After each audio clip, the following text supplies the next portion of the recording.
السلام عليكم ومرحبا بتلاميذي الاعزاء. كنتمنى تكون الشاشه كتبان لكم مزيان. اذا ان شاء الله اليوم غادي نبداو باول درس في ماده الرياضيات بالنسبه للتلاميذ الاولى اعدادي. هذا الدرس اللي هو enchaînement d'opérations sur les nombres entiers et décimaux، اي العمليات على الاعداد الصحيحه الطبيعيه والعشريه. اذا نبداو على بركه الله. اولا calcul sans parenthèse. أولا سنرى avec des additions et des soustractions. Règle 1. Dans un calcul sans parenthèse comportant uniquement des additions et des soustractions, on effectue les calculs de gauche à droite. إذا بمعنى لحساب تعبير لا يحتوي على أقواس، يحتوي فقط على الجمع والطرح، نبدأ الحساب من اليسار إلى اليمين. فيما معنى إذا بسيطة وسهلة جدا. إذا عندنا deux exemples. Exemple A et B. Exemple A égale 39 moins 14 plus 5 moins 9. B égale 7,8 moins 5,2 plus 3,4. Donc ce sont des entiers, ce sont des décimaux. أعداد صحيحة، أعداد عشرية. Donc نبدأ على بركة الله A. Donc A 39 moins 14. نبدأ من اليسار إلى اليمين. 39 moins 14 c'est quoi? C'est 25. Donc c'est 25. Puis on calcule le 25 plus 5. Donc le 5 moins 9 elle est là. Donc le 25 plus 5 c'est quoi? C'est 30. Très bien. Puis on calcule le 30 moins 9, c'est quoi? C'est 21. Très bien. On passe à la deuxième exemple. Donc 7,8 moins 5,2 plus 3,4. De gauche à droite. Parce que cette expression contient uniquement des soustractions et des additions. Donc 7,8 moins 5,2, c'est quoi? C'est 2,6. 2,6, très bien. Plus 3,4. Donc le 6 avec le 4 c'est 10. On écrit 0. نكتب 0 ونحتفظ بواحد. 2 زائد 3 5 زائد 1 الاحتفاظ 6. 6.0 أي 6. Donc c'est très facile. Merci. Donc نعود تلاميذ الأعزاء من جديد.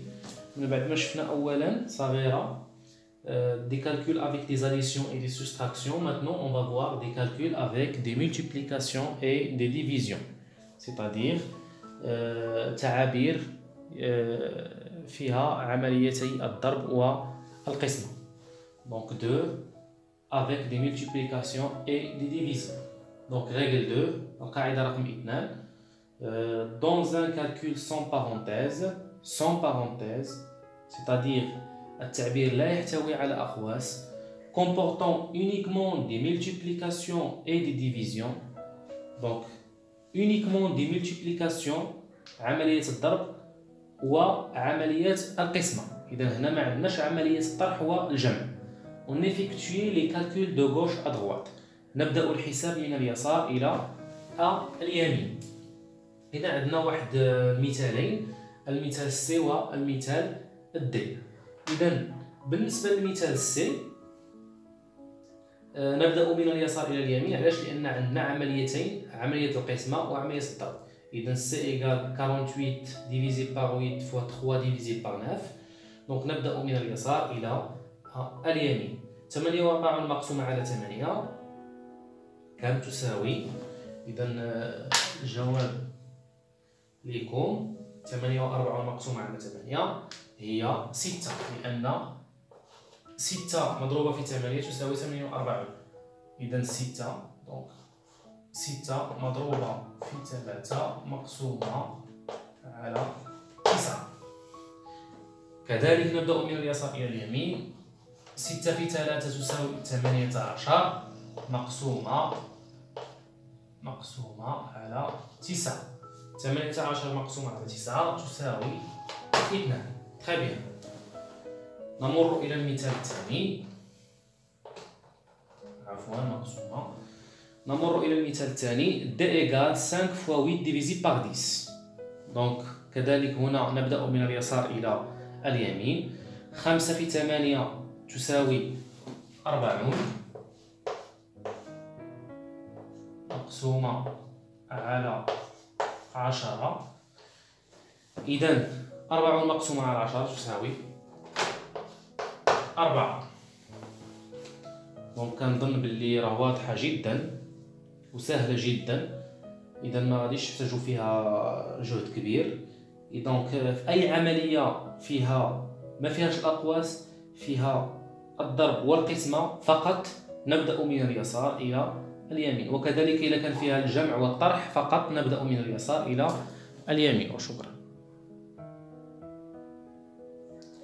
إذا تلاميذي الأعزاء، من بعد ما شفنا أولا صغيرة دي كالكول افيك دي زاديسيون اي دي سوستراكسيون سون بارونتيز، ثانيا صغيرة كنا شفنا دي كالكول افيك دي مولتيبليكاسيون اي دي ديفيزيون سون بارونتيز.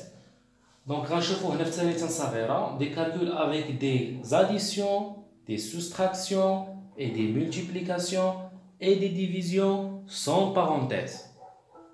Donc pour la règle 3.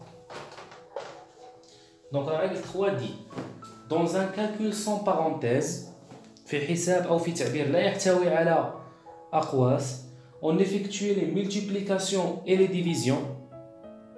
نقوم بعمليتي الضرب والقسمة avant les additions et les soustractions، قبل عمليتي الجمع والطرح. إذا شكون هما اللي عندهم الأسبقية؟ العمليتين اللي عندهم الأسبقية هي هما عمليتي الضرب والقسمة. إذا غنشوفوا ان اكزومبل، واحد المثال اللي هو بسيط جدا. دونك E égale 8 plus 5 fois 3 moins 10 divisé par 2. دونك بطبيعة الحال غادي نسبقوا عمليتي الضرب والقسمة. دونك غنسبقوا 5 في 3 و10 مقسومة على 2. إذا 8 نحتفظ بها هنا. 8 5 في 3 تساوي كم؟ تساوي 15 ناقص. إذا خاصكم تكونوا حافظين جدول الضرب لأنه هو أساس هاد الدروس كاع كاملة. 10 مقسومة على 2 تساوي 5. إذا 8 زائد 15 كم تساوي؟ 8 هي 5 زائد 3. 5 زائد 15 تساوي 20. 3 زائد 20 23. 23 ناقص 5 تساوي كم؟ إذا 8 زائد 15 تساوي 23 ناقص 5. 23 ناقص 5 كم تساوي؟ إذا كم تساوي 18. Très bien. إذا تلاميذي الأعزاء، سوف أترك لكم سلسلة من التمارين، المرجو منكم إنجاز هذه التمارين. في الفيديو الموالي إن شاء الله سوف نقوم بتصحيح هذه التمارين. وشكرا.